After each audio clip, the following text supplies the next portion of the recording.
How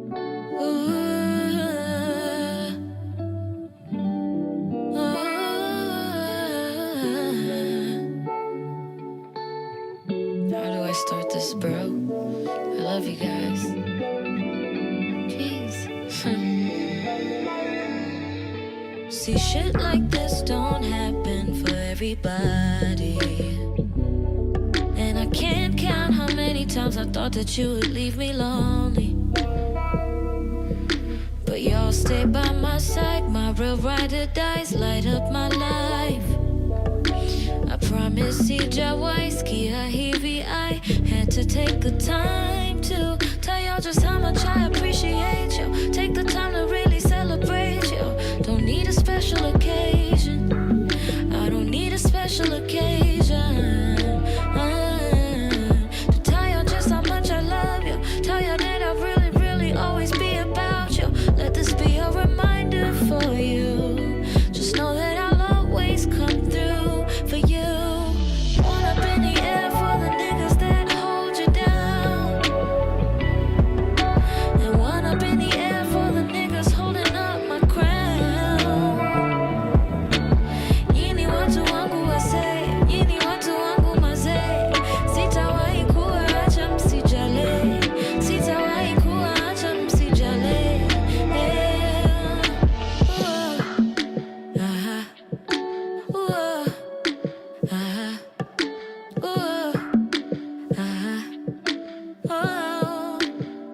Sing with me.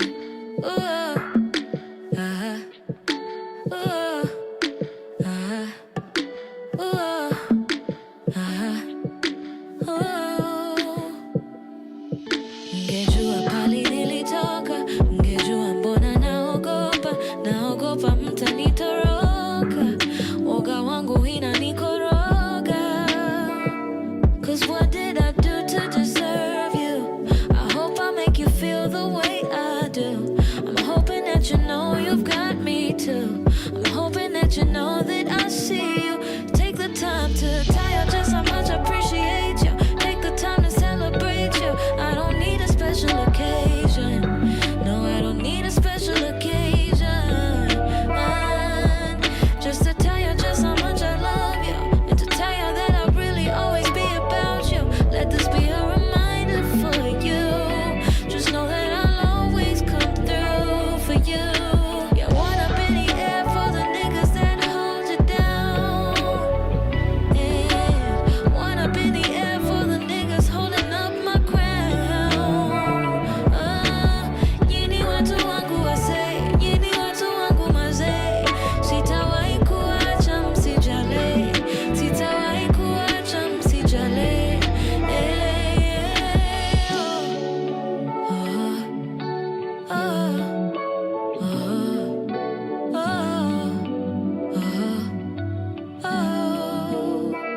One more time,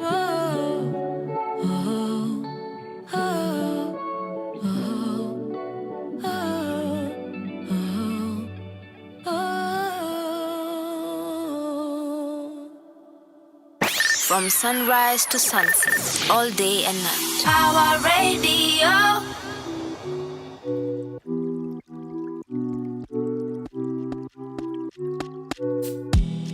Maisha ina stress but sitachoka.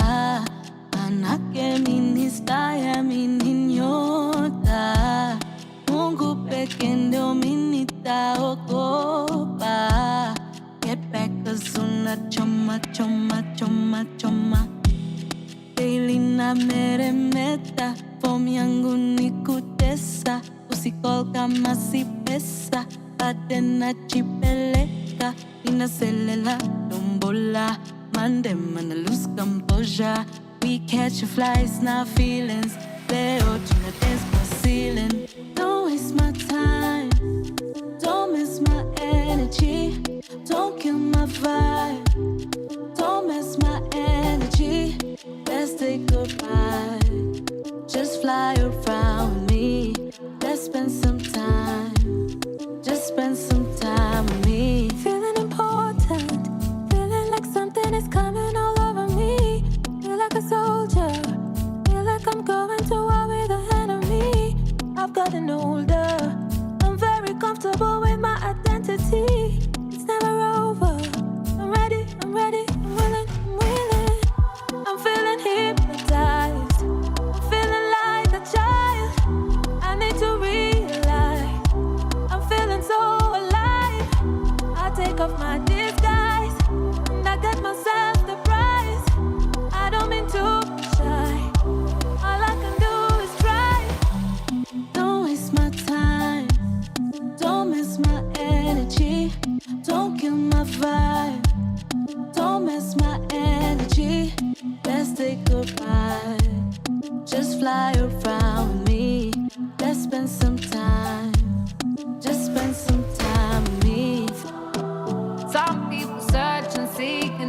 define the lie. Some people think that everything they think is right. Some people don't believe in peace, they want to fight. Some people not my type, some people not the vibe. Shangilia, pango yote imepangiliwa, shida yetu yote tatuliwa, maisha yetu imebarikiwa. Shangilia, pango yote imepangiliwa, shida yetu yote tatuliwa, maisha yetu imebarikiwa.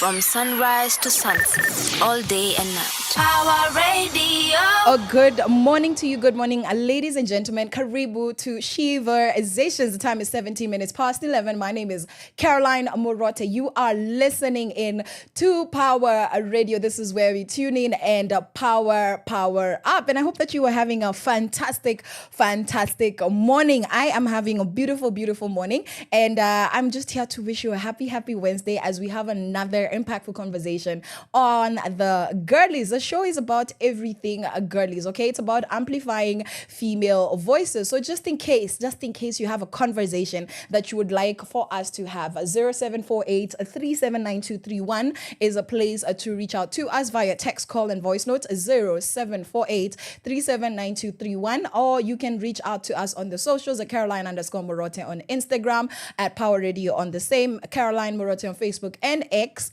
Twitter, Power Radio on the same, and on TikTok it's at Caro Murote, CAROL Murote, MUROTE, and at Power Radio. And feel free to have a conversation. The hashtag is #Sheversations with Caroline Murote, #Power Radio. And that was Miss Polaris, Pauline, and Mayonde, and the Mudhoni, the drama queen, giving us a bit of energy. And let's just jump into some more, because that's just how we're feeling this beautiful morning. See you on the other side. From sunrise to sunset, all day and night. Power Radio.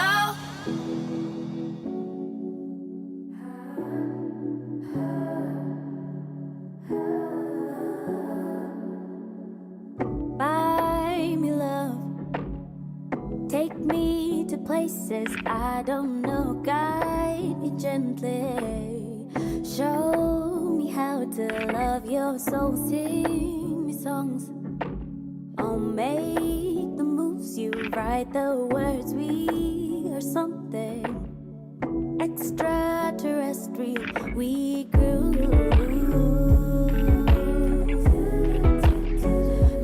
Baby, we grew.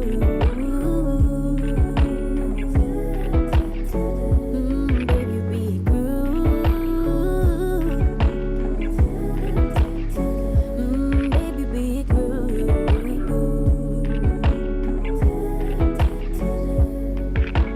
Didaga keshiria, baby. Nikeje kire, baby.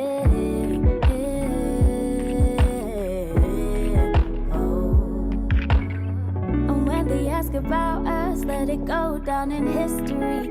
I'm devoted to your heart, and if they try to have a piece of you, they don't have a clue. I'm a fool that's deep in love. I'm trying to refrain, I'm trying to make a change.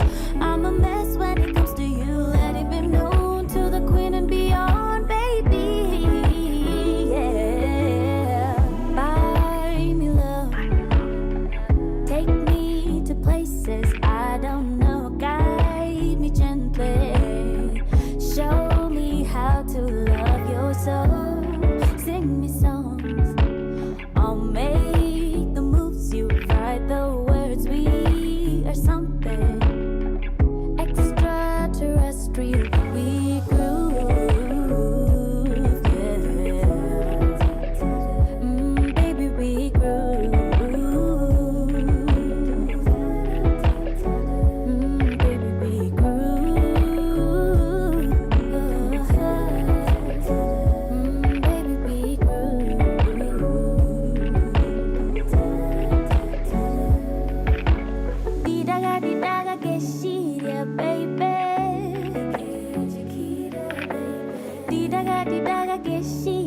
baby.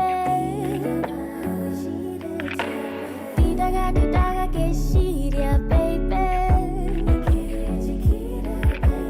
Didaga geshiria, baby.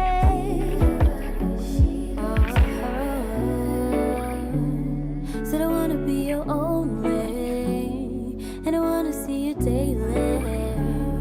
I wanna feel you near me.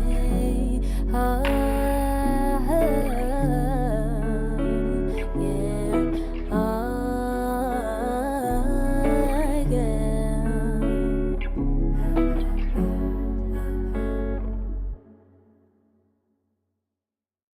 From sunrise to sunset, all day and night. Our radio. I wish.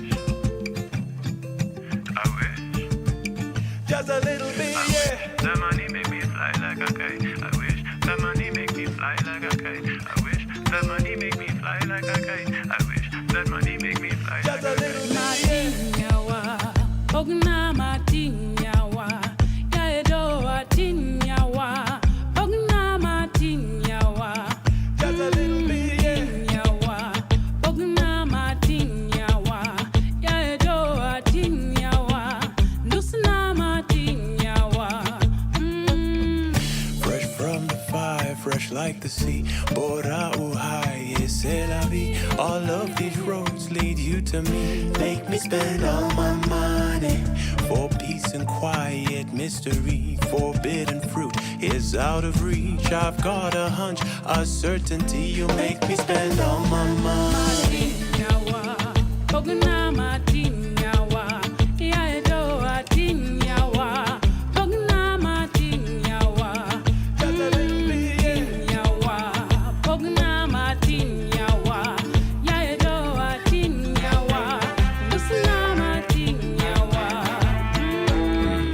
A roll of the dice, a slap on the cheek. The thrill of the chase ends in defeat. If we are survivors, then we try harder. Most of my life I've been asleep. Who will I hold? Who will I keep? All of this talk is way too deep. I need to spend all my money. Ogna matinyawa, yaedo atinyawa. Ogna matinyawa, Just a little bit, yeah. Ogna matinyawa, yaedo atinyawa. Nusna matinyawa, Just a little bit, yeah. Ogna matinyawa, yaedo atinyawa. Ogna matinyawa. Just a little bit, yeah. Ogna matinyawa, yaedo atinyawa. Nusna matinyawa. Just a little bit, yeah. That money make me fly like a kite. I wish that money make me fly like a kite. I wish that money make me fly like a kite. I wish that money make me fly like a kite. Just a little bit, yeah. That money make me fly like a kite. I wish that money make me fly like a kite. I wish that money make me fly like a kite. I wish that money make me fly like a kite. Yeah. From sunrise to sunset, all day and night. Our radio.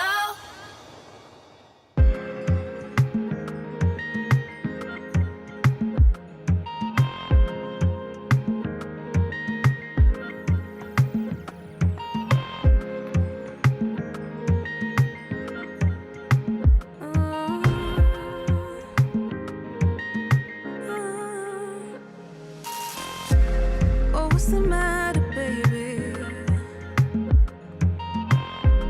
I've never seen you do me all late. Remember the time you saved me? Wanna be there to make it right. When I look into your eyes, I feel how deep that's what you desire.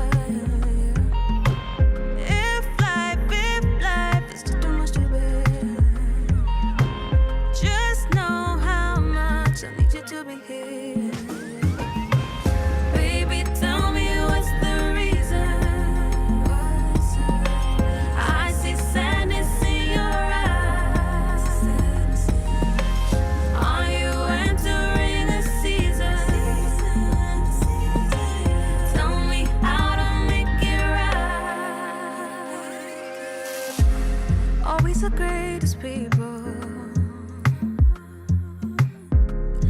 seem to always feel alone. But know the darkest valleys can lead you to the mountain tops. When I look into your eyes, I feel how deep things that you desire. If life is just too much to bear, just know how much I need you to be here. Baby, tell me what's the reason. I see sadness in your eyes. Are you entering a season? Tell me how to make it right. Baby, this won't last forever. Even day turns into night. You're a person I admire. Even now you're shining bright.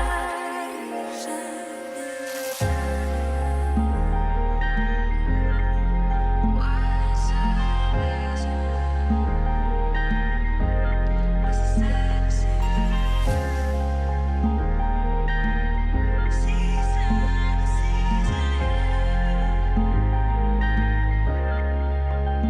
I wanna be there when it's raining down. Wanna be there when it's raining down. Wanna be there when it's raining down. Oh, down, down, down. Wanna be there when it's raining down. Wanna be there when it's raining down.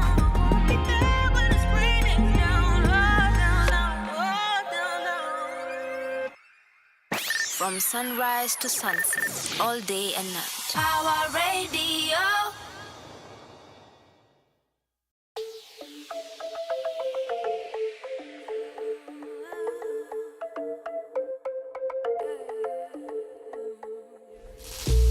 Is it alright if I leave with you? 'Cause there's nothing I'd rather do. Wanna be sitting right next to you, yeah. As we drive down the avenue. My paradise is here with you. I wanna pour my energy all into you. I'm ready for anything. I'm open, open. And I'm counting the days till I can have your love. There's nothing else that I've been dreaming of. No, there's nothing I can't live without you, baby. There's nothing, nothing I would rather do. But you, nothing I would rather do. Yeah. Is it alright if I lay with you? Not dare you to say the truth, yeah. 'Cause right now I'm enjoying the view, yeah. But time flies when it's me and you.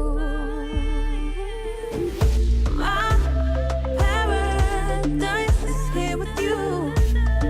I wanna pour my energy all into you. I'm ready for anything. I'm open, open. And I'm counting the days till I can have your love. There's nothing else that I've been dreaming of. No, there's nothing I can't live without you, baby. There's nothing, nothing I would rather do. But you, nothing I would rather do. Yeah, nothing I would rather do. But you, nothing I would rather do.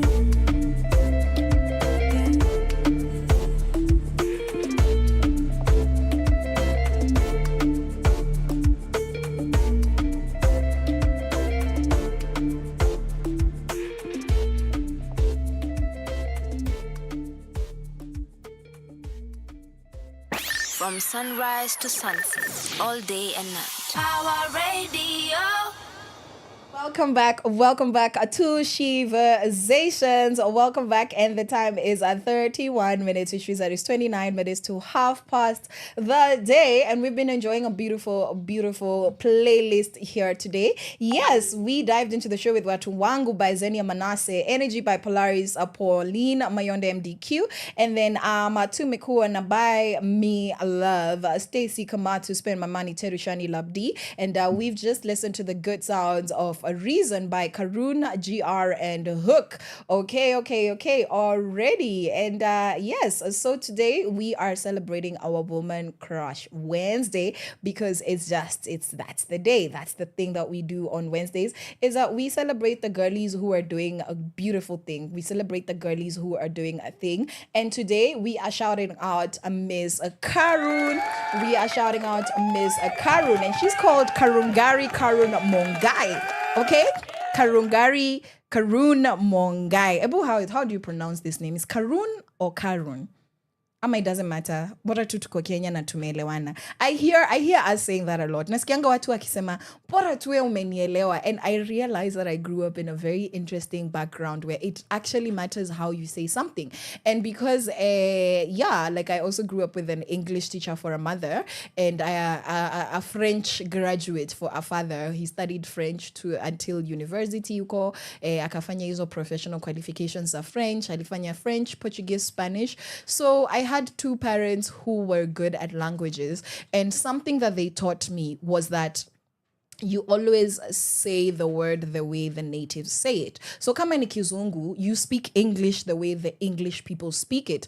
Ujiambi ati the word, let me say, because I understand the cultural connotation, but let me just give you an example. Cool Kids, right? So I came to Kenya 2016. A lot of you guys know the story. Yes, me, an exported import. Like uko wazazi wamenipeleka, mi nimerudi. When I'm older, I'm already grown. All right. So my foundational years from 0 to 7, I was here, just mom, dad, school system.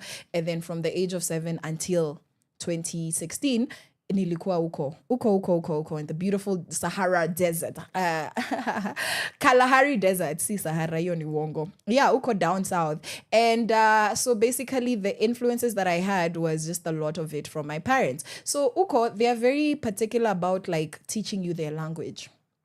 And if you don't pronounce the words, they encourage you, first of all. They really encourage you to speak the language. Guys, I'm going to say that Kenya, we have a long way to go in helping foreigners understand our languages. We have a very, very long way to go. Some of us are helpful. Most of us are not. Like, it's very easy for us to make fun of people who are trying to learn. Like, you'll be like, ata usionge. Guy, unaongea vibaya. You sound so bad. And I'm like, okay, that's honestly an indication to me of somebody who has never traveled, honestly. And if you've traveled, you've never gone to learn a new culture, because it's just a terrible way to communicate with somebody who is learning your language and learning your culture.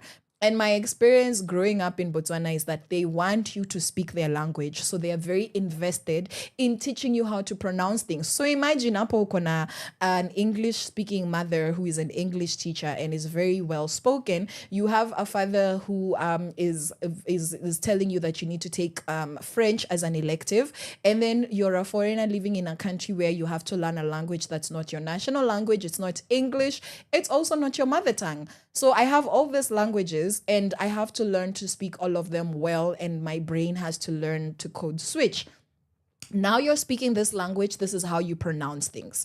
So I learned from that exposure, because context is very important. I learned from that background, that cultural exposure, that it's very important to pronounce things the way that people say them in order for you to learn faster so that you can actually blend in, because the point is to communicate like the people.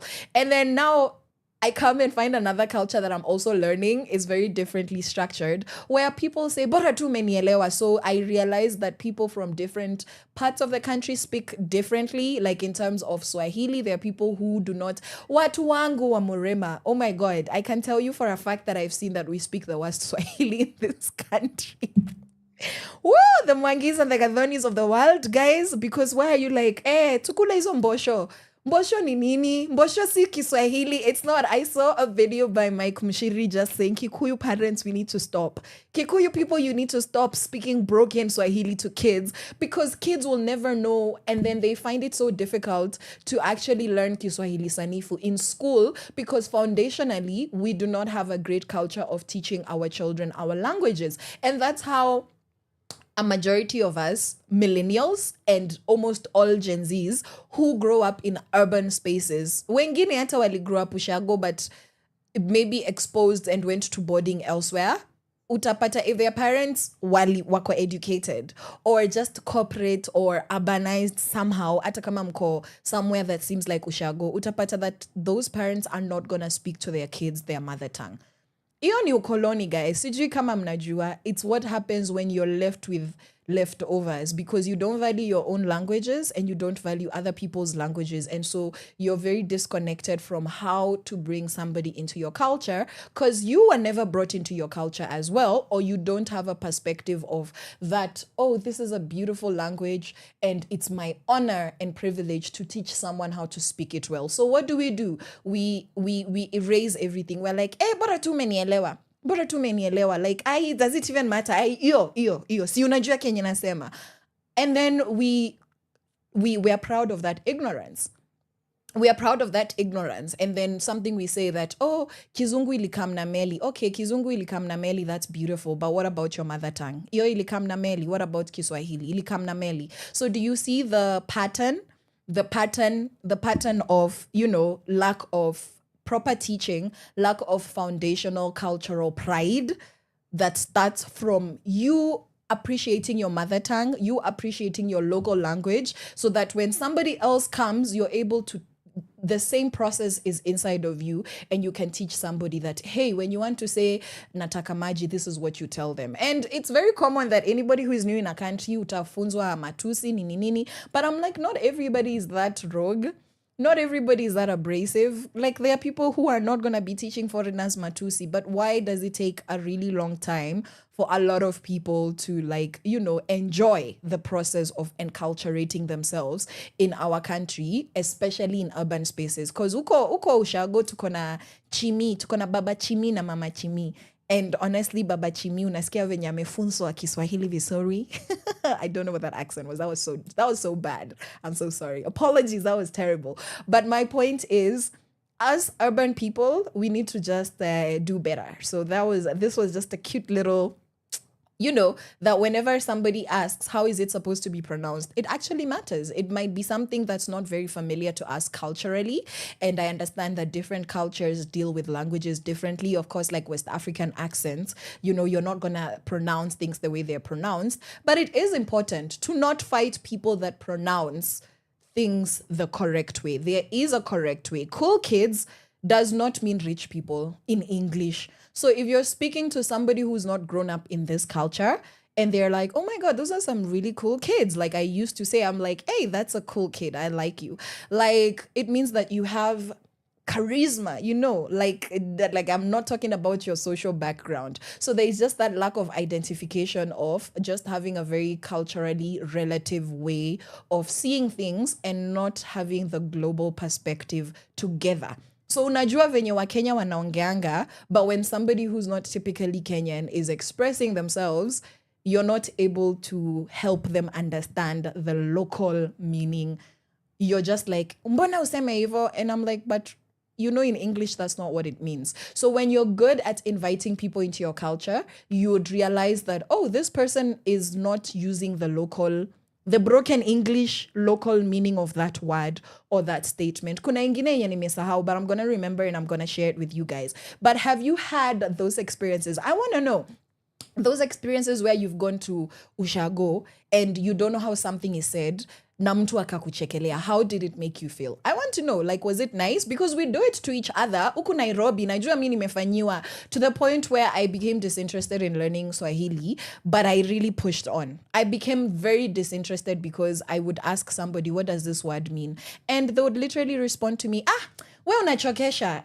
And I'm like, wow, I really want to know what this means so that next time I don't want to, like, I'm interested in learning the language. I don't want to come here and continue to speak English to everybody, yet I'm a Kenyan, but I didn't have the exposure of learning my languages because I didn't grow up here. So how did you feel? Have you ever had that kind of experience where you go somewhere where you don't understand the language and you ask somebody to help you understand something, na ukachekelewa, and they still didn't explain? They still didn't explain to you what the word means. They didn't explain to you how you say it. They dismissed you. Like, I don't know. Does everybody just get over it? Was I the only one who has been frustrated with that experience for a long time? Because I've experienced it in a lot of urban spaces where people are very educated, Nairobians, city dwellers. People know different languages, but they're not able to just, ata we unaongeanga Kiswahili wewe. I'm like, I'm sorry, but that's just a very small-minded way of thinking, because if you don't know my story and you don't know my background, imagine just leave it alone. You don't need to make mean comments. So let me know. 0748 379231. 0748 379231 is a place for you to give us that feedback at Caroline_Murote and hashtag Sheversations with Miss Murote. Yes. Let's get back into Miss Karun. I'm a Miss Karun. Somebody better tell me how that name is pronounced. Yes, Karungari Mungai. She began her career as a sole female member of the Kenyan hip hop group Camp Mula, and she launched into the spotlight. They launched into the spotlight with their 2010 hit "Party Don't Stop." And yeah, the group gained. They were on fire, guys. I feel like we all know, right? And they earned nominations such as Best International Act, Africa at the BET Awards. Now let's look into academics. She's a girly who is educated, right? And she pursued music studies at Berklee College of Music in the US, where she refined her songwriting and her sound away from the Kenyan mainstream spaces. Okay. And she eventually emerged as a solo artist where she adopted Karun, right? And she released her debut solo album, Sun and Moon, in 2013. And she followed it up with projects, an EP called Indigo and Catch a Vibe in 2021. And she's a R&B girly, right? Her genre is described as alternative R&B. It's meditative, it's honest, it's atmospheric, like it's very zen. It's very smooth, chill music. Yeah, and her sound takes inspiration from artists like Caesar, Kelela, Flying Lotus, and Erica Badu. So just a very R&B soul, neo soul vibe. All right. And, she's also somebody who has achieved a lot, because in 2019, at the age of 25 years, she was featured by Forbes Africa amongst the continent's most promising creatives under 30. Yes, and she was alongside guys like Burna Boy and Shoma Josie, right? So that's just bomb for her, because it means that she is actually up there with the greats. And Forbes Africa is a big deal, guys. That's a big deal. They don't need to be your favorite artist, but the heavy criteria that these humans use to rank who actually deserves placement and to be given their kudos is deep. It's a heavy. So if you're on Forbes Africa, best believe you didn't just pay somebody because your mom or your dad are rich. Okay. Now, creatively, she openly embraced the period of reinventing herself after her Camp Mula time. And she shared in 2019 in Tangaza magazine that she felt misunderstood for many years and that she really used that time to rediscover her voice, personally as well as musically, right? And so the new work that she's released, just honing in on themes like heartbreak, self-love, authenticity. And she's very interested in having good production and good songwriting. Yeah, and she's done beautiful collaborations that show this very well, like Sichangi and Ukweli. And she's less about the vibe in terms of make this trend, make this a hit, and more of creating music that is authentic to her. And, even though she's a Nairobi babe, she's a global babe as well. She has had a beautiful performance on Colors, a Colors show, right? A Colors show is also one of those places that you don't just get there by chance, right? It's like Tiny Desk. You don't just get there, by the way, because umetrend na wimbo moja. No. You actually have to you have to have some acclaim as an artist to do a feature on the Color Show, and she performed Only You on the Color Show, and she was recognized internationally for this, and most celebrated for her artistry as well as her sonic vision. And in 2023, right, she won Amplify into the Metaverse competition, which made her a cross-continental girly, right, in terms of impact as well as creativity, right? And she's known it to be grounded in her experiences, including motherhood, and she's very intentional to stay away from the social media drama and just to focus on her craft, very committed to her artistry, right? And that's exactly who Miss Karun is. That's who Karun is. And I hope that we are able to continue seeing beautiful, beautiful things from her. So yes, we've heard a couple of gems from her, and let's just jump into a couple more, and I'll see you on the other side. From sunrise to sunset, all day and night. Power Radio. I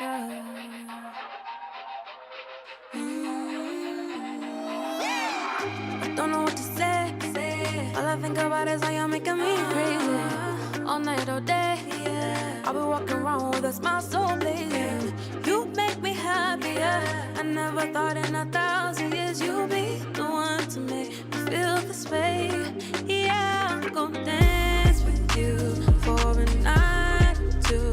Yeah, I'm made for you. No, you see it too. I'm full space for you. If you want me to, yeah, I'll wait for you. There's no rush, you know. Oh yeah, yeah, yeah, you make me happier, yeah. Oh yeah, yeah, you make me happier. Oh, oh, oh yeah, yeah, yeah, you make me happier. Oh, oh, oh, yeah. I'm feeding you this love, can you feed back? I'm giving you these kisses, can you kiss back? I only re-up so I can relax. Just friends, but there's more, I can see that. Lines crossed, now my wall's broken. Mali in my pocket like a token. Nearly at your friendship, cause clearly you be chosen. So hard to love, but you're so soft-spoken. I could play your favorite song on repeat. I would play your favorite song on repeat. Nikki cook, then you be a recipe. I could play your favorite song on repeat. And so it goes, different colored racks on some gold, cause you want it gold. Different colored racks for the bro, we be sipping full. Hoping that the pain keep canny cheapo. And hoping that you stay in the places I go. Oh yeah, yeah, yeah, you make me happier, yeah. Oh yeah, yeah, you make me happier. Oh, oh, oh yeah, yeah, yeah, you make me happier. Oh, oh, oh, oh, yeah, yeah. Know in my heart I'm made for you. I'm made for you. Knew from the start you don't want me to. You don't want me to. Cause you're running through my mind. You're an angel, you came and found me. Oh, oh, oh, oh, hey, yeah, yeah. Know in my heart I'm made for you. I'm made for you. Knew from the start you don't want me to. You don't want me to. Cause you're running through my mind. You're an angel, you came and found me. Oh, oh, hey, yeah. From sunrise to sunset, all day and night. Power Radio. Baby, more, yeah. Baby, yeah. More, yeah. Baby, okay, baby. From sunrise to sunset, all day and night. Power Radio.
driving through these tunnels with you.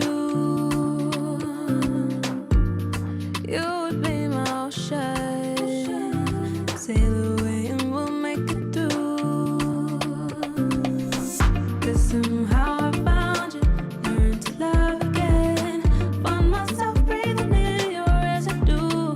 Yeah, never thought I'd lose you. Don't know what to do. You're just on repeat in my head. So won't you be with me? Oh, here with me. Oh, be with me. Oh, here with me.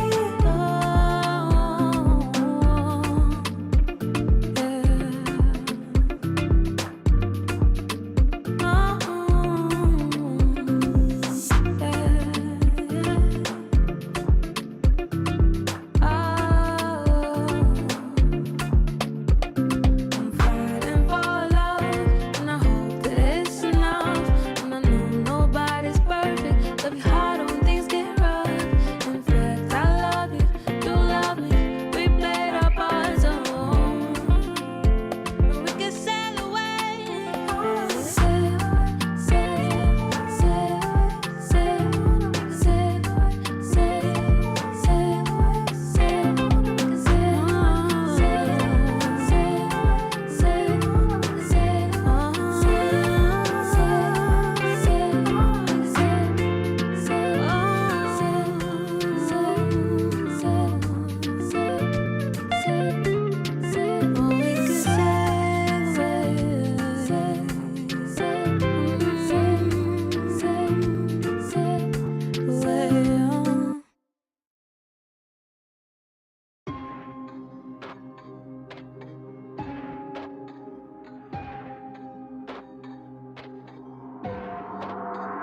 Catch me with my head down working. This ain't coming out until it's perfect. Don't propose a deal unless it's worth it. I'm supposed to kill it, then rehearse it. I produce, perform it, then rehearse it. If I'm a flowers, I will not return them.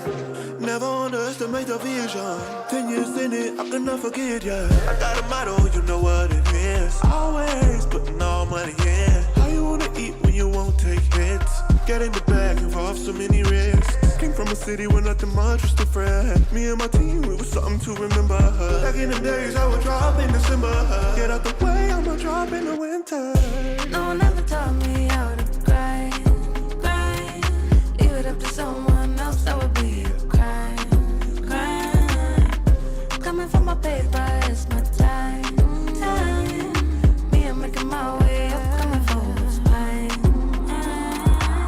Keep it moving, another day and shake it off and we'll try that again, yeah.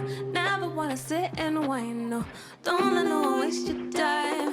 Tunnel vision has its place, but don't get lost in your mind on the way, no. I won't even entertain, no. Homie sitting and complaining, 'cause you know you gotta shine. Go ahead, shine your light. Only got one life, yeah. Baby, go put in the time. Open up your mind, yeah. No one ever taught me how to grind. Leave it up to someone else, that would be a crime. That would be a crime. Coming for my paper, it's my time. Me, I'm making my way up, coming for what's mine. So if you don't respect the grind, I'm asking you to stay in line. Don't need anybody else that's gonna waste my time. Don't know if you understand the shit takes sacrifice. You didn't ask for my advice, but I ain't gotta say it twice.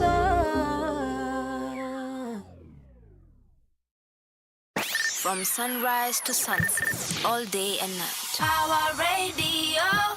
Are you ready to grind? Are you ready to grind? So Miss Karun, a Razor Man, and Nge, the producer. Imagine unaitwa Nge. Ama ni Nge. Nge. Mi ni Mkikuyu. Mi nikiona NGE najuanga tu ni Nge. Ama it needs an ebu watu wa Murima mnisaidie. In order for it to be Nge, it needs an apostrophe. Ama as long as you see NGE, it's Nge. Ama it's nge. Tuseme tu ni nge. I don't see an apostrophe. Let me not butcher people's names, right? After talking about how you say things the way they're supposed to be said. So that's Karen Razorman and Nge, the producer. Lakini mbona ujite? Ni sawa tu. It's okay, but who are your friends? Right before that, we had Here With Me by Karun and Higo and Pen and Paper by Karun, Hook, and GR. And guys, I'm not happy. I am not happy. I'm not happy because what's happening is that we have a lot of violence. We have a lot of violence. We have a lot of violence that has been happening. A lot of violence that towards women. We lia, we cry, we fight, we go into the streets, we protest, tunakula tear gas, we lobby, we try and get policies changed. There's nothing that women in this country have not done. So now let's look into the status of sexual-based violence in Kenya. But before I do that, before I depress us, okay? We reject depression, but this is very depressing news. Before I share the depressing news, which we refuse to be depressed by. So I saw a story on NTV, I believe it was, where there was a 16-year-old girl woke up in the morning, kamakawa, to go to school somewhere in Thika. She was from around uko side za Kingero, Lwakabete uko. And akapanda matatu, sa amefika tao, alafu amepanda mati ya pili to go to her school in Thika. I don't know why her school is so far, but iyo ni sawa. That's okay. So what happens? She wakes up at 5 p.m. jioni in an uncompleted, dark and abandoned building. And she said that her panty and her bikers were next to her. She was lying on the ground. Yani sasa ameamka, and hapa alikuwa tu like na boob tube na skirt. Hizo nguo zingine alikuwa ametolewa. Like they were open. I don't know about the shirt, sweater, sijui or details because I'm just remembering from her testimony. And she said there was blood stains on the panty. So this girl has woken up uko ma5 ameshatoka. And 5 p.m. is when she's coming to, and she has a headache, nini. So because hana simu, she asked help from a stranger coming out of that building, and then akapigia sister yake because she knew her number offhand, and then the sister was able to alert the mother that, hey, yeah, XYZ has happened. Wamempeleka msichana hospitali, and then as far as getting justice or any further, other than doing the test and everything, they're like, hatuwezi wasaidia bila OB number. So they have to go back to the police to legitimize this case. Very, very sad that, in clinics should have a gender desk. Me, I feel like every single hospital is supposed to have a police officer. Ebu mniambie kama I'm being too much. Niambie if I'm being too much. I want to know. Because when it comes to this matters of somebody walked in stabbed, ni saa ngapi utaenda police station when you're fighting for your life? If nurses are telling you hatuwezi kusaidia bila OB number, what does that actually mean? What does that actually mean for a girl who has been traumatized? Mnamrudisha to go and talk to other people. Yes, I understand that, there are due processes, but why aren't the processes made easier to cater for people who have gone such lengths and levels of trauma? And a schoolgirl. Alafu hapo, kwa hiyo story, the circle was not mentioned at all. So because hao ndio wanajua, because huyo msichana akumbuki akitoka, she fell asleep in the matatu, alafu amejipata kule. And I'm like, basically she was raped, and she doesn't even know what happened because she lost a whole day. And the mother normally calls the teacher, hey, msichana wangu amefika shule. And at that point, the teacher was not picking up the phone. So she just assumed that, labda mwalimu ako busy, everything is okay. Only for her to get that grave news after 5 p.m. that her daughter has been found somewhere, she's been raped, a horrible thing has happened. Guys, sexual crime, sexual abuse, violence against women, and femicide is very much a cultural issue, right? And I do remember that on Monday, one of our stories was us sharing on the fact that we must escalate this to become a national crisis, a national disaster. Okay?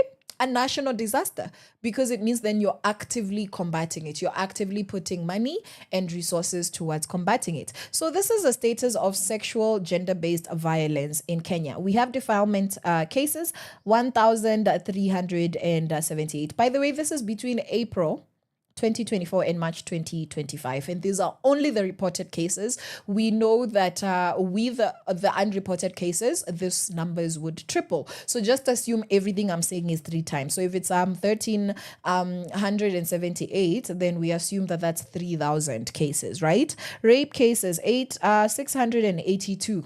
Then we just triple that, and we have attempted defilement cases, 150. We triple that, make that 450. Attempted rape cases, 46. We triple that, make that 120. Pregnant teenagers, 113. And then we assume that that's 300, right? Pregnant adults, 31, right? Because of rape, pregnancy out of rape. Then we assume that that's 90 people, right? HIV test conducted, 2,235. So let's just narrow that and make that 6,000. And those who tested HIV positive from rape and violent acts, 32. So we just literally triple that number. There is a lot of people living with HIV in this country that will never talk about it. They will never talk about it. They will never release permission for their information to be shared. Okay, I know hospitals have this in their records. You don't necessarily need to consent for your case to be used as a statistic because they're not going to release who you are to anybody. But I already know that there are so many young girls who are living with this disease and they're not talking about it. They were tested somewhere that wasn't even an official institution and they can barely take care of themselves. Or nile hash hash. We're just gonna keep it under the rug. And it's disgusting. It's disgusting, honestly, to see how worrisome these numbers are. And up to 30% of girls and 18% of boys experience sexual violence by the age of 18 years. 30% of girls. So uku tuseme we are how many? We are 50 million. 60 million. Okay, let's say 60 million Kenyans, right? And 50.1, 50.5% is women. We know that number is higher, right? Because even the censuses cannot account for everybody. We understand those things. We see with our eyes. Mimi, I'm just assuming that there's more women than men in this country. I feel like we can all see that in our country there's more women than men. So we assume that 55%, which tuseme nusu of 60 million is 30 million. And then you calculate 30% of 30 million. I don't know how much that is, but it shows that out of 30 million, I'm going to just do that math real quick, okay? Let me just take out my calculator and we're just going to calculate with you here live what 30%. Some mtu anafanyanga 30 over 100. Najikumbusha, boom niambie hapo. Just be shouting behind the scenes. Maybe I'm going to hear you. So tumesema it's 30 million. So that's 30 and then 6 zeros. So wow. That's 9 million. 9 million girls.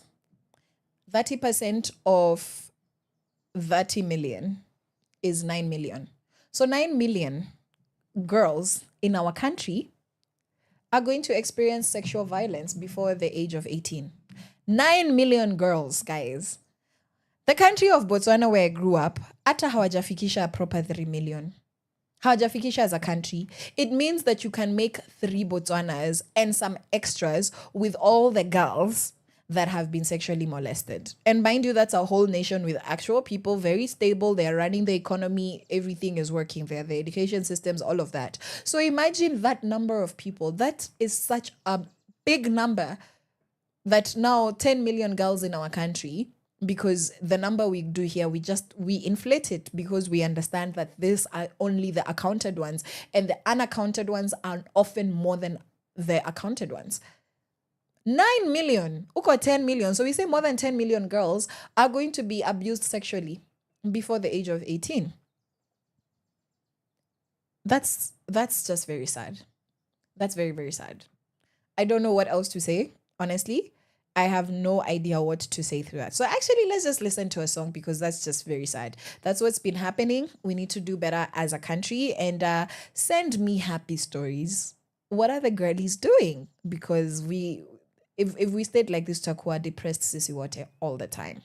From sunrise to sunset, all day and night. Power Radio.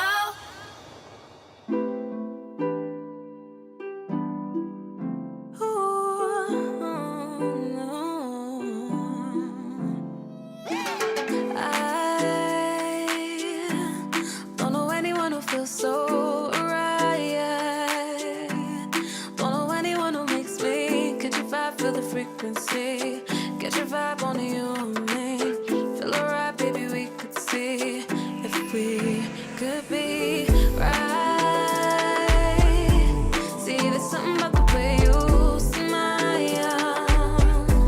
Hold your breath and baby, we could catch your vibe, feel the frequency, catch your vibe on you.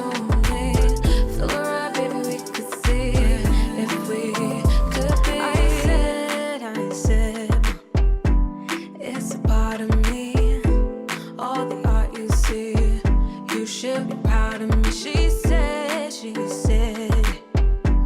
you're my baby G. You work hard, I see. So now she's proud of me. How could this be? How could this be? Yeah. How could it be? Blessings on me, yeah. Blessings on me, yeah. Blessings shining on me, yeah. Shines on my neighbor, shining weekly. Blessings we see, yeah. Blessings on me.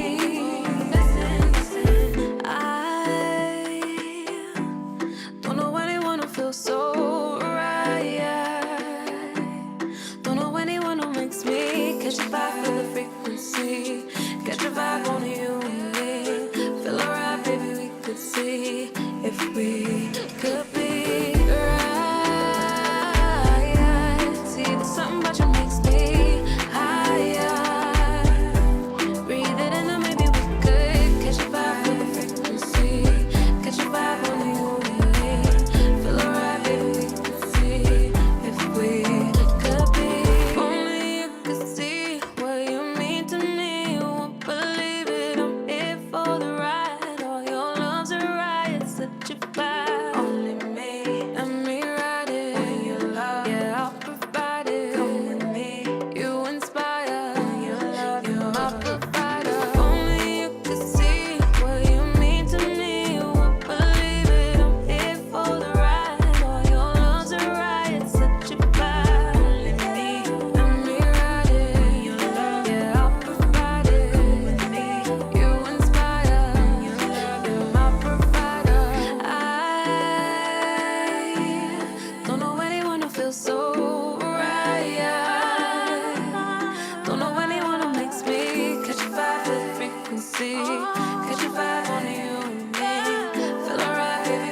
From sunrise to sunset, all day and night. Power Radio.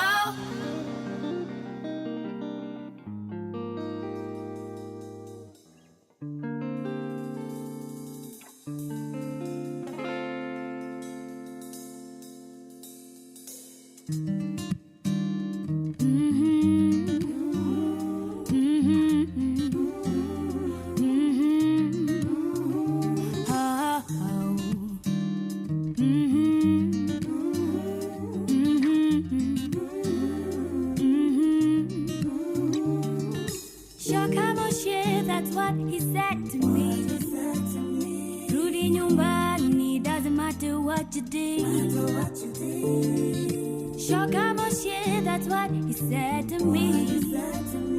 Rudi nyumbani, doesn't matter what you did. What you did.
mina kupenda. Nikwendete, nikwendete, rudi nyumbani, rudi nyumbani. Shoka moshe, oh. Mina kupenda, mina kupenda. Nikwendete, nikwendete, mono, mono, mono, mono, mono.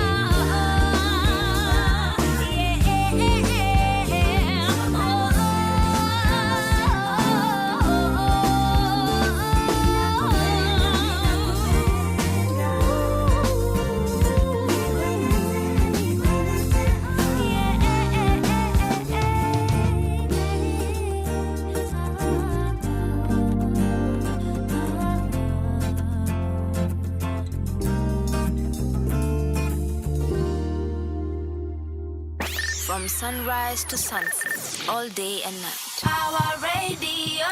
Welcome back to Sheversations. I was talking with you by Stacey Komatu. Oh, and then Catch a Vibe by Miss Karen Mombru.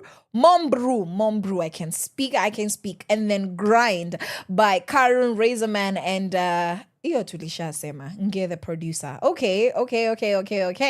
Already. So what are we talking about today? If you might ask, today we're talking about CBC. What does it hold for your girlies, your daughters? What does it have? This new school pads zinasemaje kuhusu your young princess, right? Why are we talking about this? We're talking about this because CBC to date has been one of the most debated issues in our country since 2017. Imagine since 2017, we're in 2025. That's literally 8 years later. 8 years later. And we're still talking about CBC. Yeah? Because it has affected every single parent. It's affected every single teacher and every single learner, right? And the less money you have for school fees, the more this has affected you because you're not able to choose a school that custom makes everything for the students, group of schools, right? So women are the most impacted. I dare say, I am not saying that because we're on Sheversations and we're supposed to talk about women. Let me show you how women have been the most impacted by CBC because mothers usually shoulder the practical responsibilities, right? Buying materials. Me, I know my own mother that was a teacher, meaning that she was so blessed and lucky. So blessed and lucky, like so favored. Watch out to try lucky. She was blessed. She was highly favored to be a teacher in a private school while I was growing up. All my school years, my mother was a teacher. We always had scissors, we had glue sticks, we had manila paper because some of these resources are at your disposal to use as per your discretion. Literally in school, if you're a teacher, they will literally give you your own for whatever you want to use. So she would bring some of those things home. You're like, oh my God, isn't that misappropriation of resources? No, it was not. You would literally get Zako. There was more than enough and you would be given, and once you use for the students, you can literally use the rest for personal use. You could, like the schools that my mom taught in, zilikuwa international schools zote, uko Botswana, and they were very, resources were not an issue.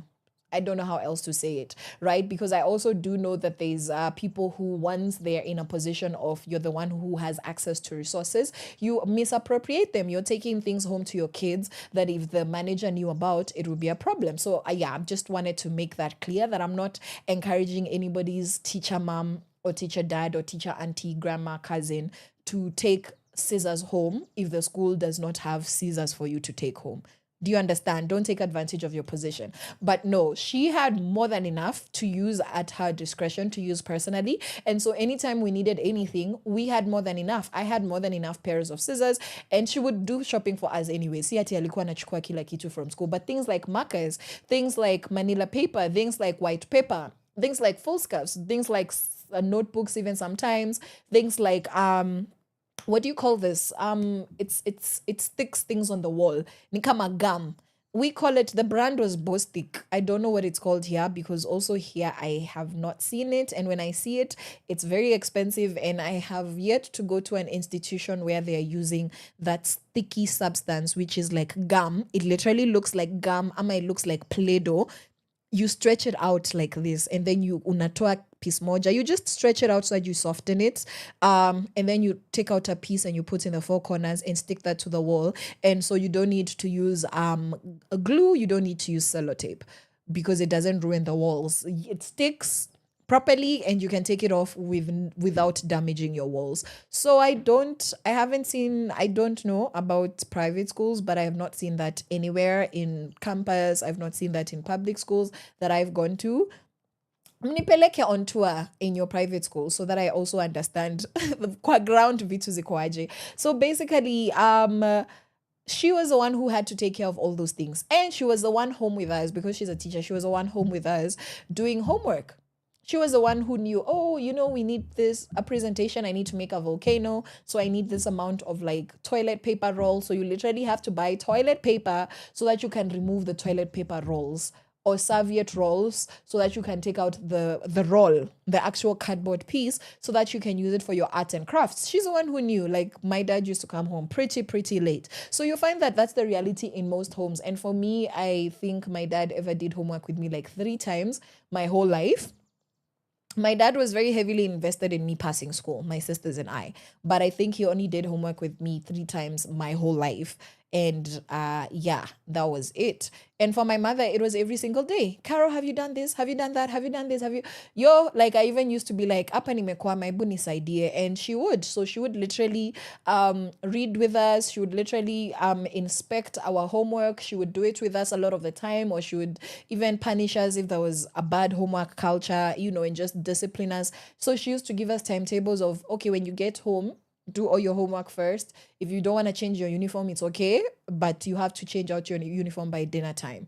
So it was all up to us. She's like, you don't have to change out of your uniform immediately. Lakini, you have to do your homework before anything. The only thing you're allowed to do before you do homework is to eat. You can't play. You can't go on a walk. You can't go and sijui, I'm going to buy what, because it's needed. You can't do anything else. The first thing you do when you get home is homework. That's how it was when I was a child. And my mother is the one who instituted all these rules. So whatever getting work done culture I have, it's my mother who did that. What are we saying? That women are the most impacted. They're the ones who attend meetings. My mother attended 98% of all my school meetings, 98% of them. And the only time she couldn't attend Zingine when I was in high school was because she was already in school, in her own school, because she herself was a teacher and she couldn't necessarily take school hours off to come to another school and do report collection. So in those instances, when I was in high school, my dad would, but the rest of the time it was my mother, right? So this is just an example with my own life where I can relate to the fact that women are most impacted by whatever the school changes, because they're the ones who have to deal with us one-on-one. And then especially in spaces where your kids are not in boarding school, primary school, and in high schools where you're not in boarding school, because in countries where the colonizers didn't lie to people and their system is day school as opposed, because the reality is that children need to spend time with their parents. And I know that a lot of it, people prefer it because they say financially it's better, time-wise it's better because parents don't have time because of the economy. That is also a consequence of our post-colonial system. The fact that the workforce demands so much that you're not able to be there for your kids.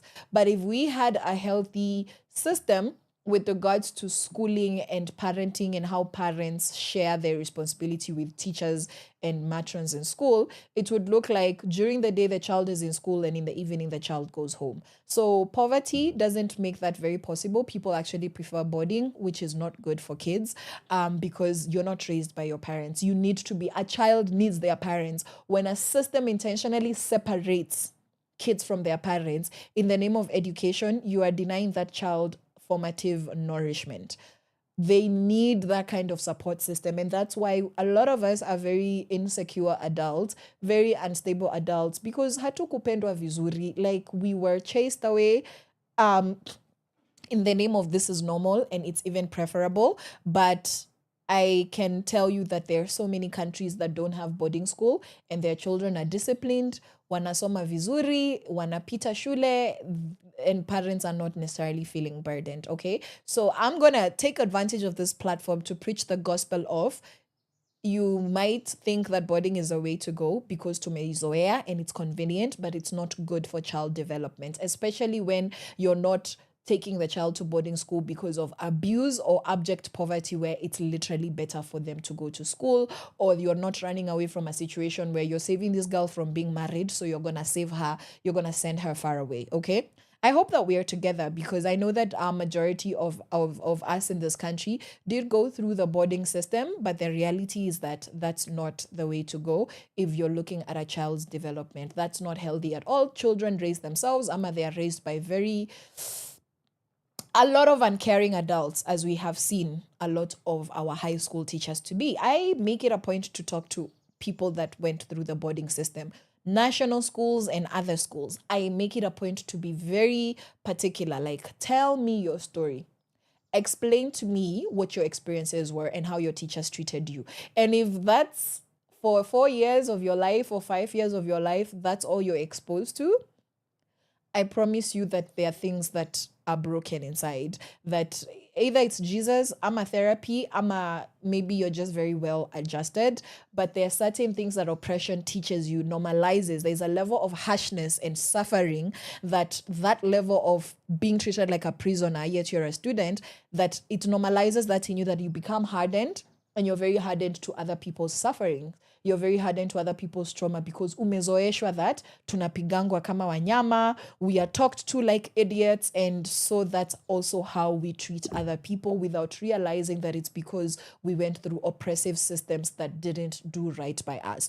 But if you're going through that in school, and you can come home to a healthy mother and father, or healthy grandparents, healthy auntie and uncle, that reduces the impact of that oppression. Okay, so many people, if you can follow Dr. Wandea Joya, who talks about how our schools are prison systems, not being pessimistic, but genuinely doing a proper analysis of, using psychology, using what a healthy education looks like, and then using who are we actually reproducing outside of our typical Kenyan high schools. What do we look like as a nation? Where is our heart? How are people talking to each other on social media? Where do we learn this animosity? The way we laugh at people when they're suffering, the way we don't want rich people to be rich, the way you make fun of poor people.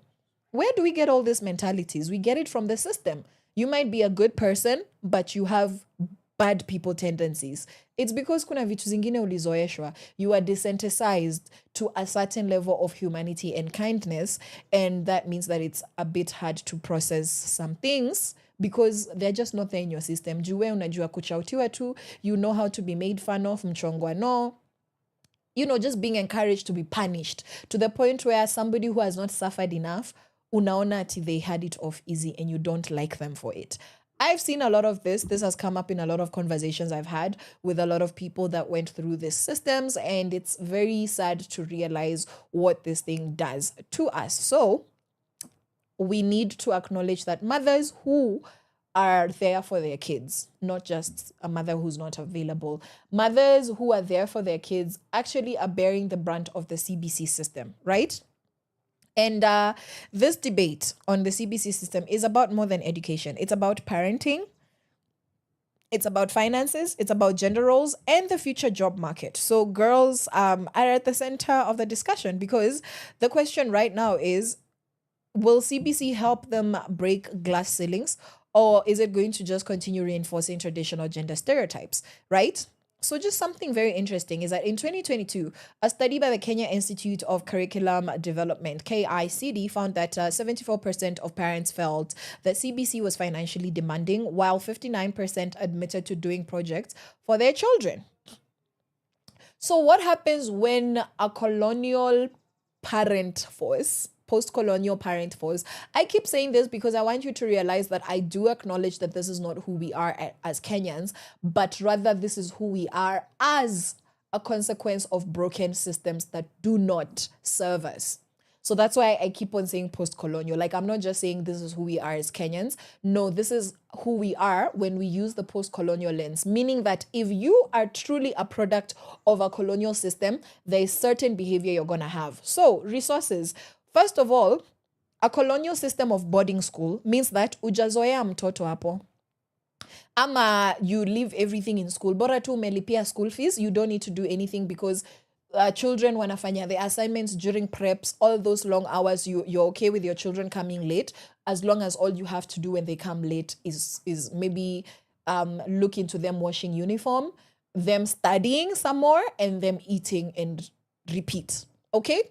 So first of all, a colonial system here is teaching us that you don't really spend time with your kids. Hiyo ni kazi ya shule. Maneno ya shule mimi usinilete, mimi nimeshawalipa school fees. So you don't understand how much of your personal responsibility of a parent it is for you to participate in your child's learning. You think ni kazi ya mwalimu peke. Okay? So that's where people will say that, no, it's now financially demanding. Also, number 2, CBC has introduced a very, like a very involved, a very practical way of doing things, meaning that kama mjawai nunua makasi kwenu, sasa mnanunua. That's stuff that only happens in group of schools. That's the privileged, again, because you're able to escape the post-colonial systems. Maybe you go into white supremacy systems or American systems, British curriculum systems, which is still in its own way very whitewashed, but it's not the traditional post-colonial system because it's not the traditional public education. So you have, aside from the people that have privilege enough to escape these systems because of money, or maybe scholarships for the lucky few, then it means that you don't buy scissors in your house. You don't buy glue stick in your house. You don't buy manila paper. You don't buy, you don't buy, what this called? You don't buy canvas paper for drawing. You don't draw, you don't buy sketching paper to draw. You don't buy materials. You don't go to textbook center. You don't go to Office Mart. Do you understand what I'm saying?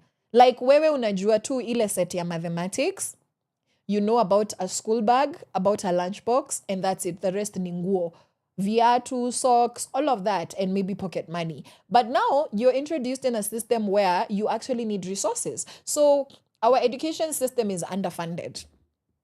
Kumanisha hizi vitu watoto hawapewi. Because as much as my mom was buying these things for us in school, because we needed them. Glue stick, aki mimi nimegrow up na hizi vitu. Like, it doesn't matter if you're artistic or not. Wale watoto wenye, they are so particular that, they are constantly requesting their parents to buy them things that they don't use in school. Like, you have another education outside of what you're learning in the classroom. Like, you teach yourself art, ama ulipelekwa mahali, you went through an art class, and now you're asking your parent to buy you sketching paper or canvas. You're asking them to buy you acrylic paint, and they buy for you, ama unatafuta mahali unapata because you have interests or you have exposure outside of what the everyday lessons in your schools are exposing you to.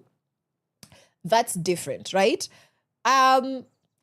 Most private schools actually have glue sticks for students to use. They have scissors, but it is convenient for you to have your own crayons. If it's like lower primary school, color pencils. If you're in upper primary or middle school or elementary, whatever it is that's being called, junior high school, senior high school, like for you to have your own everything. But if you're going to a private school, in my experience, schools already offer these things. And when you pay the school fees as a private school parent or a private school sponsor, you already know you're still going to need to buy more glue stick, more glitter bombs, hot glue, goodness, just a lot. Like my parents had to buy a lot of things, right?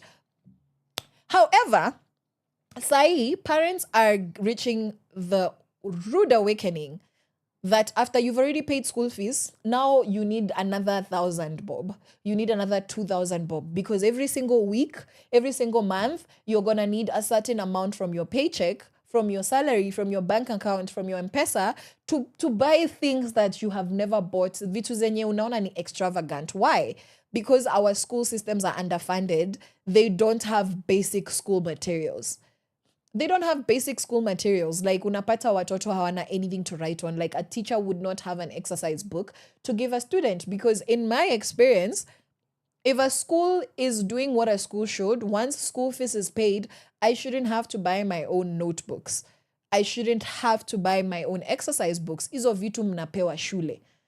And if there's anything extra, it's extra. It's not the main things. I shouldn't then have to go and buy extra textbooks and things like that. There's a way that a proper planning of an education system includes these things within the school fees, and all these things are accounted for. And then because the country is funding education, all of these things are being provided from external sources, service providers and manufacturers, to schools at a subsidized price, so that by the time Mama Karo anapeleka karo shule standard 1 ama standard 5, grade 5 ama form 1 ama grade 11, whatever the case, everything is catered for once she has paid the school fees, and maybe the things that you need are the things that Karo anatumia on her body, like the uniform and all of those things, because you do understand that those are different from school fees, right? It's not actually catering to the actual education.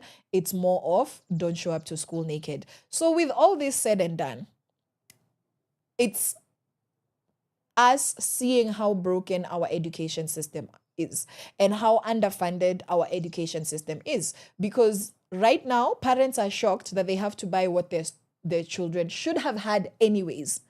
The things that CBC is asking for are not they're not extravagant, but they're extravagant when you're told to go and look for beads for a parent who doesn't even know beads inanunuliwa wapi in Nairobi. Like, you have a system that does not acknowledge reality kwa ground. You're not looking at who is your target audience.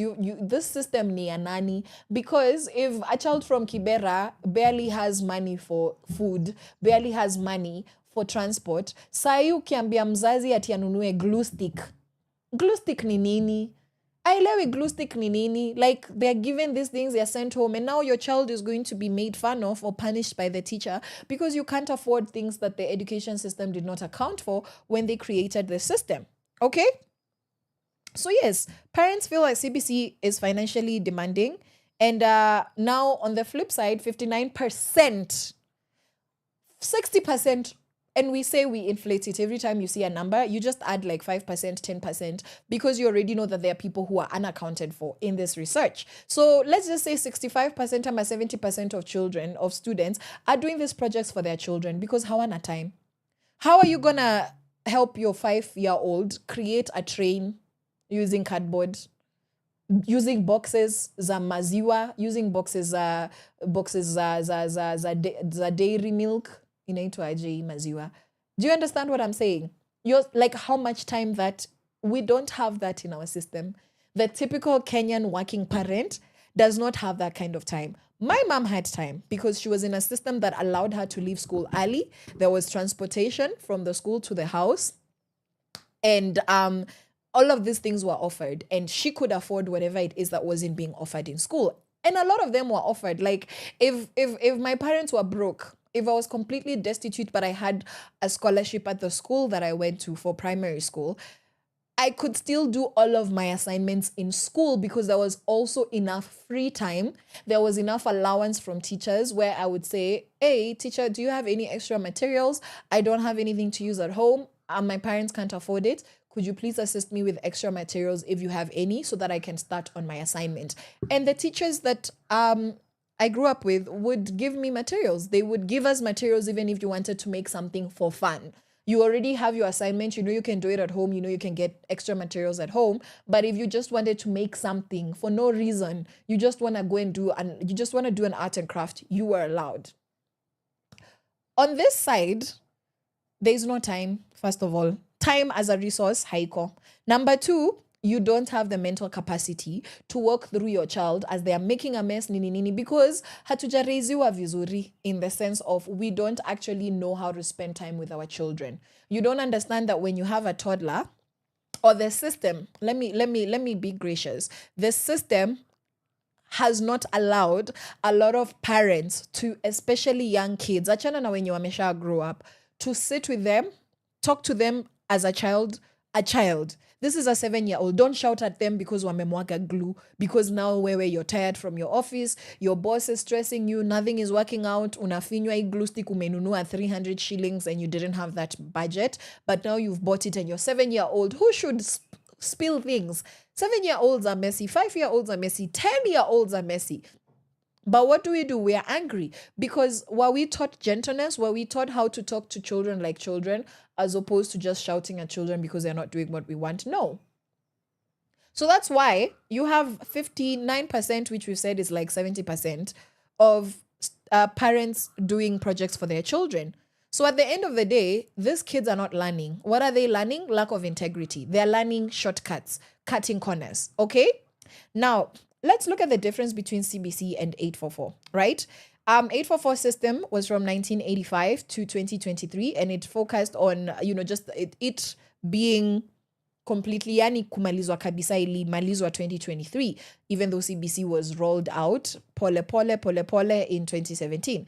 So yeah, 844 system was focused on rote learning, on memorization, as well as exams, and success was narrowly defined by KCPE and KCSE results. Now, CBC from 2017 and onwards emphasizes skills, creativity, collaboration, and problem solving, and the learner is assessed continuously rather than through one big exam, so you actually have time to improve. So this is cumulative, right?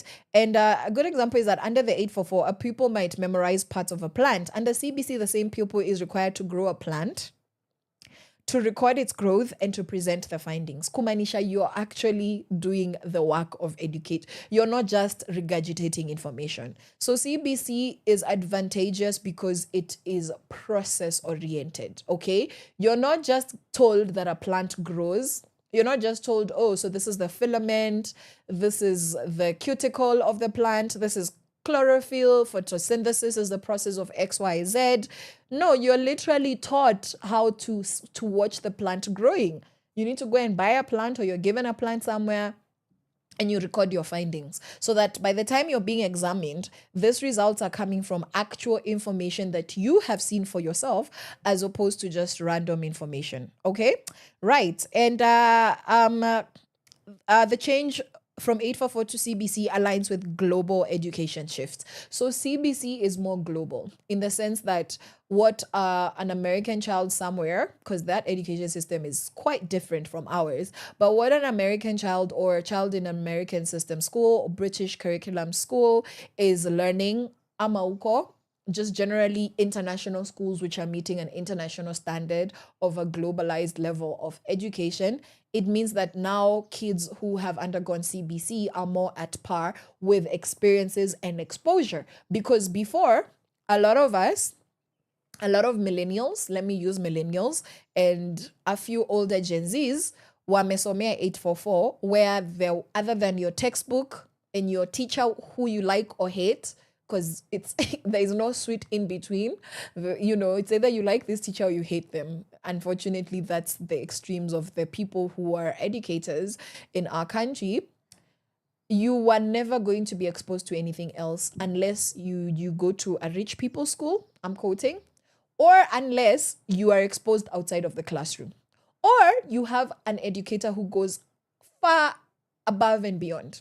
They go out of their way to make sure that the system is not blocking your exposure. They give you extra reading, because I have experienced teachers who do that, lecturers that do that. They take you through experiences that the curriculum is not asking for. They give you more than your money's worth by exposing you. But right now, CBC means that a child who might have never used a glue stick in their life, they might have never used manila paper in their life, they might never have bought a pot plant as a child to even understand that pot plants are not just for hippie girlies who are in their natural girl era, to know that that's for them as well. So it's a lot of exposure to something that our education system didn't have before. But the question is it too extreme on the other end to the point where it's not, acknowledging what is actually needed in our country. Now let's look into the opportunities that CBC brings for girls. It recognizes a diverse talents, because a daughter who is gifted in dance, athletics, or art is recognized as much as one who's excelling in academics. Right? So this is for everybody, but we're celebrating for the girlies. Now, a case is that in Kiambu, a 13-year-old girl won a county award for a CBC project designing eco-friendly bags from old clothes. So in a space where this girl might end up to be a seamstress because she can't finish school for one reason or another, or because that's the only thing that girls in her world do, now she knows she can be a designer who can be in the corporate space of fashion and not just in the blue collar element of fashion. Okay. And this particular girl got exposure, mentorship, as well as financial opportunities. Girls are learning practical life skills such as cooking, which we learn anyways, digital literacy, entrepreneurship, teamwork, and problem solving. these are part of the syllabus because culturally, boys are exposed to a lot of digital literacy, entrepreneurship, and problem solving, but girls are not outside of the classroom, right? So now we are bringing these things that separate the gender out there into the classroom. A good case study is that in Kisumu, there was a grade 6 pupils that opened a small vegetable garden project that now supplies a local school feeding program. Look at that. There is also confidence in leadership that we get from this system where presentations, group projects, and innovation expose push girls to speak up. Okay, so again, you often find this kinds of stuff happening in private schools, but now with this being the system throughout, the first time a girl will be standing in front of a classroom is not going to be in campus where you're forced to do a group presentation. So you find that it becomes normal. It's not just the smart kids, it's not just the confident kids, it's not just the articulate kids, it's not just the brave kids that are in front of the classroom, it's everybody. So this means that communication skills, and we know that girls are more likely to stay and remain silent, it means that girls are receiving communication skills and they are allowed through the basic education system, right? Also, it prepares girls for a changing economy. So the World Economic Forum projects that by 2030, 85% of jobs will require skills that don't exist today. So it makes you adaptable. And CBC is meant to bridge the gap of making children adaptable because 844 did not make you adaptable, okay? I didn't go through the 844 system, but I went through a similar system that only taught you that if you study, you will pass. And if you pass, you will be successful in life. That's a lie. When I go back to high schools to talk to them about what to expect ukuinje, I will tell them the truth of how I have been traumatized, that nobody taught me how to pay my taxes. Nobody taught me how to start a business. Nobody taught me the importance of, for example, having multiple bank accounts and dividing money. Nobody taught me how to budget realistically, how to spend money realistically. And these are the things that the education system should give you. Nobody teaches you how to apply for jobs, how to even look for the right jobs for you, as opposed to just looking for a job to pay the rent. All right? All these things, nobody teaches you how to deal with your mental health. You're no longer in high school. You're no longer in campus. You're no longer amongst your peers. You're an individual out here in the big, bad world. Fast-paced, very fast-paced. Nobody's waiting for you. What do you do when you're falling apart?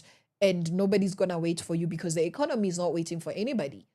So adaptability means that you are actually prepared to create jobs for yourself. It means that you are prepared to get skills that you didn't study for, pale kwa degree. And we take it for granted because some people are adaptable because of hustling, or because of exposure, because their circumstances in life pushed them that, nispofanya hivi nitakufa.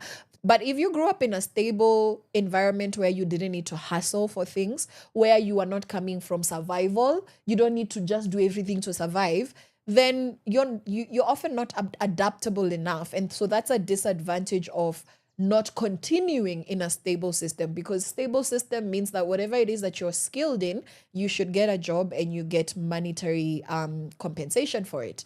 And that's not the reality. So if you went through a stable upbringing that taught you one way, and now you come out into the world and it's 6 million realities ukuinje, I have met way too many graduates that I went to school with who are not happy with life. They are not at all happy, especially when you went to private school, because I did go to private schools, private university as well. Na tunapatana huku nje, and a lot of it is, I have a job that pays me, but this is miserable. Nobody prepared me for this level of hustle, this level of survival. And that's a lot of people's, testimonies that huku nje ni kubaya. So people are struggling to adapt, especially when you are sheltered. It's not a bad thing to be sheltered. Being sheltered means that you are not exposed to things that, that could have derailed you. But at the same time, people who are exposed to a lot of survival mechanisms because they were not sheltered means that they are more adaptable. So that's a flipped, messed up system. And CBC actually prepares girls for adaptability. All right. And CBC is particularly important for girls because the traditional exam system often pushed them into safe careers such as teaching and nursing, because that's what girls are good at, in quotes. But now CBC opens doors to tech, design, entrepreneurship, as well as leadership roles. And this is just something that we need to look into. There's so much empowerment potential for girls because girls' strengths in communication, creativity, and multitasking are actually highlighted.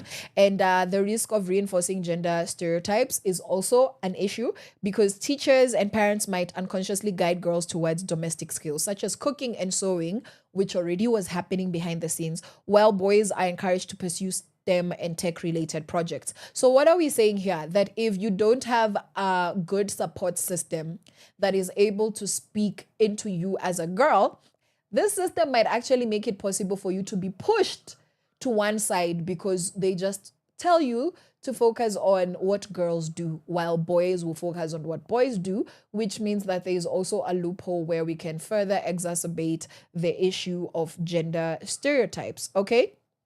Now we have a case study by FAWE, which is a Forum for African Women Educationalists in 2023, and they want that CBC could reinforce traditional roles unless teachers actively, so you see educators are key here, unless teachers actively push girls towards science, robotics, and coding. Okay, girls in tech, the tech girlies and girls in STEM, educators are responsible. Otherwise, you have a system that exposes girls while actively that has a potential of exposing girls while we actively continue to keep girls out of these spaces. So this means that CBC's success for girls depends not just on the curriculum itself, but on teacher training, parental attitudes, and deliberate gender-sensitive approaches. So we are going to continue this conversation. We're going to continue this conversation on CBC. And we're going to look into how, the concerns that mothers are raising, like high costs, the time burden, the inequality, the urban parents versus non-urban parents, money. Because if you're living in Nairobi, there's a certain amount of money you have access to that maybe people in rural areas probably don't because of exposure to a certain level of jobs that pay in a certain way, right? But yeah, teacher readiness is also a thing that we're going to look into in our conversation where we continue this. And we are going to look into, are parents the real CBC students? Right, because parental guidance is a thing. Excuse me, parental guidance is a thing, and we need to unpack what is actually needed from parents and what has changed. How have the dynamics changed for parents? And what are the implementation pressures, right? What are we saying to parents with regards to costs, all of those things, due dates, looking at all those things for projects. And is CBC actually the future? Is it actually something that we can rely on? And what has CBC done to our mothers' kitchens as well as their wallets? So we're going to look into these things and see how CBC is actually preparing our daughters for their future. And we're going to do this on our next edition of Sheversations. But for now, that has been our Sheversations episode, and I'm gonna leave you with a good jam. I'm gonna see you guys on Friday. Bye-bye. From sunrise to sunset, all day and night. Our radio.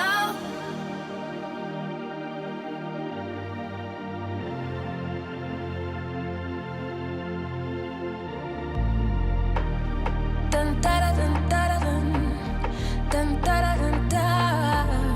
Dun, da, da, dun, da, da, dun.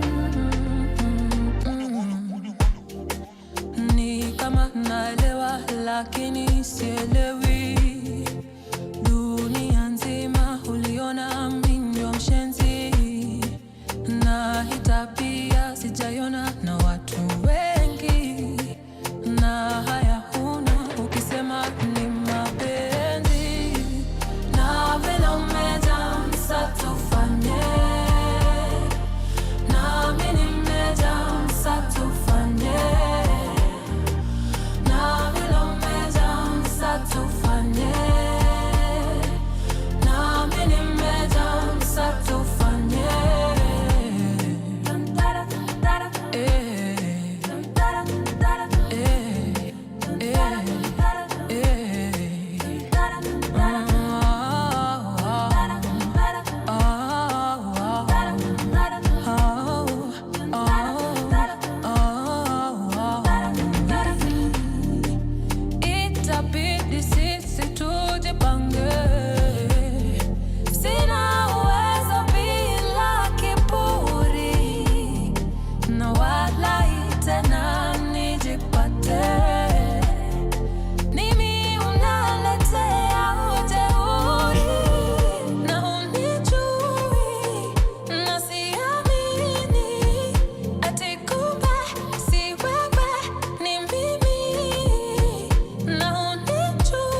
Natembea tembea, natafuta mimea, panda shuka kusaka maisha mema, naomba majaliwa.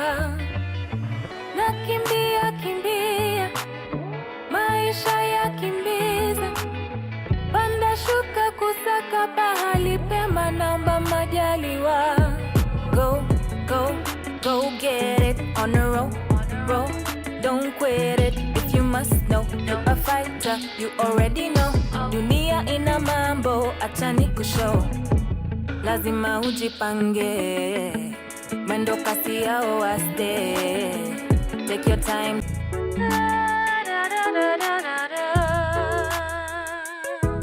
Take it easy, kuna leo kesho labda 50-50. Maneno ya wengine usipatikane, ni hatari, si usare. Nipe nikupe ndio tusonge mbele, maisha ya tamaa iko na kaswende. Binadamu ni mchanga, tapita tu, na dunia mviringo itasonga tu. Natembea tembea, natafuta mimea, panda shuka kusaka maisha mema, naomba majaliwa. Nakimbia kimbia, maisha ya kimbiza, panda shuka kusaka pahali pema, naomba majaliwa. Jitete maisha mapema, usijali uko na Mola.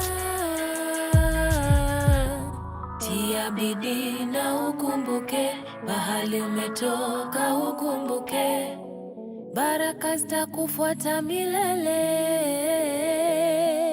Natembea tembea, natafuta mimea, panda shuka kusaka maisha mema, naomba majaliwa. Nakimbia kimbia, maisha ya kimbiza, panda shuka kusaka pahali pema, naomba majaliwa.